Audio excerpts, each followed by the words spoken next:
കോഴിക്കോട്ടെ പ്രസിദ്ധമായ മാനാഞ്ചിറ അയ്യപ്പൻ വിളക്ക് ഭക്തിസാന്ദ്രമായി. നൂറുകണക്കിന് പേരാണ് പാലക്കൊമ്പ് എഴുന്നള്ളിപ്പിലും മറ്റുള്ള ചടങ്ങുകളിലും പങ്കെടുത്തത്.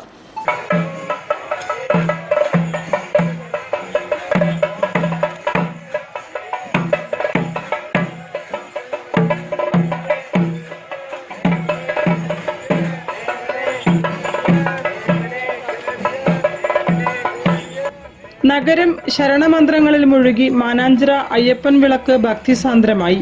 അയ്യപ്പ ഭജന സംഘത്തിന്റെ നേതൃത്വത്തിൽ മുതലക്കുളം ഭദ്രകാളി ക്ഷേത്ര പരിസരത്ത് നടന്ന വിളക്കുത്സവത്തിൽ ആയിരങ്ങൾ പങ്കെടുത്തു. തളി മഹാദേവ ക്ഷേത്ര സന്നിധിയിൽ നിന്നും ആരംഭിച്ച പാലക്കൊമ്പ് എഴുന്നള്ളത്ത് ഗജവീരന്റെ അകമ്പടിയോടെ മുതലക്കുളം മൈതാനത്തെത്തി.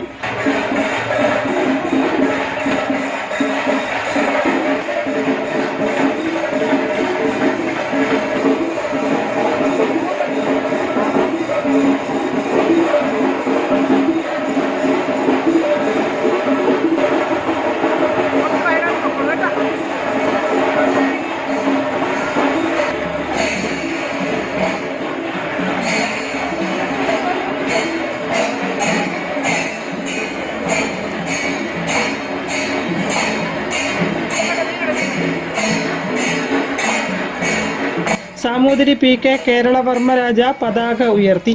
പറമ്പിടി പുതുശ്ശേരി ഇല്ലം മോഹനൻ തിരുമേനിയുടെ കാർമ്മികത്വത്തിൽ മഹാഗണപതി ഹോമം നടന്നു.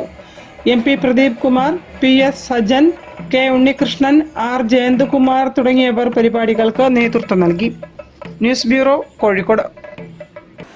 ദിവ്യസഞ്ചാരത്തിന്റെ 60 ആണ്ട് പൂർത്തിയാക്കുന്ന ഫാദർ